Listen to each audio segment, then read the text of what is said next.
नमस्कार, सोनाली किचनमध्ये आपलं स्वागत आहे। आपण आज करणार आहे शाबू वडे। शाबू वडे करण्यासाठी मी घेतले इथं साहित्य: शाबू, बटाटे घेतले शिजवून, शेंगदाणा कूट, मिरची आणि चवीपुरतं मीठ घेतले। शाबू जरा सुट्टा करून घेऊया आपण। इथं शाबू वडे करायचे त्यामुळे मी 6 तास शाबू भिजत घातला होता। बघा, एकदम सुट्टा आणि चांगला भिजला व्यवस्थित। आणि हा आता सुट्टा केलेला शाबू मोठ्या पातेल्यामध्ये घालून घेऊया, कारण की बटाटा, बाकीचं शेंगदाणा कूट, मिरची कुटून घातलेलं हे सगळं व्यवस्थित मिक्स झालं पाहिजे। यासाठी मी मोठं पातेलं घेतलं आहे।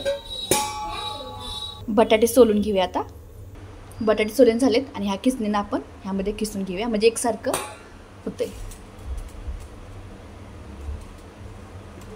बटाटे चांगले किसून घेतलेत। आता मिरची बारीक करून आपण घालूया। पहिल्यांदा शेंगदाण्याचं कूट घालूया यामध्ये। मिरची बारीक केली, आता यामध्ये घालूया आपण मीठ घालूया। 1 चमचा काश्मीरी लाल मिरची पावडर आणि हे सर्व चांगलं मिक्स करून घेऊया आपण। मिक्स करूया चांगलं एकसारखं, सगळं चांगलं मिक्स करून घेऊया। अगोदर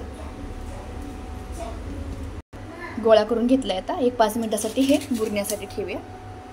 5 मिनिटं झाले आणि आपण हे असे गोळे करून घेऊया। सगळ्या हे जे गोळे करून घेतोय त्यावर आपण तेल गरम करायसाठी ठेवूया, म्हणजे गोळे करूच तर तेल पण गरम होते।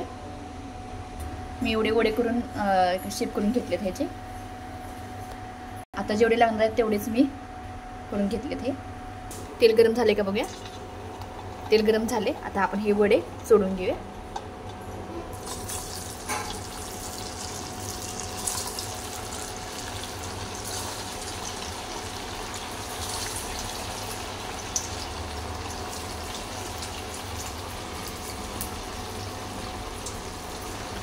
एका साईडनं चांगलं भाजून घेऊया आपण। हे चमच्यानं पहिला पलटी मारून घेऊया आपण। हे सगळे चिटकले नाहीत, व्यवस्थित आपले झालेत। मागच्या बाजून चांगले भाजलेत, आता ह्या साईडनं भाजून घेऊया चांगलं। बघू शकता आपले शाबू वडे तळून झाले। वडा कसा फुगलाय बघा आपला। वडे आता काढून घेऊया आप ताटामध्ये। बघा, कुरकुरीत एकदम खुसखुशीत आवाज येते का? एकदम टमटमीत फुगलेत आपले वडे। असंच माझ्या रेसिपी पाहत राहा। धन्यवाद।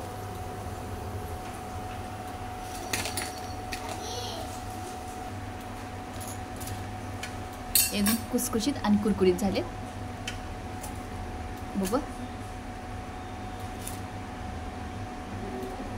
असे वडे एकदा घरी करून पहा।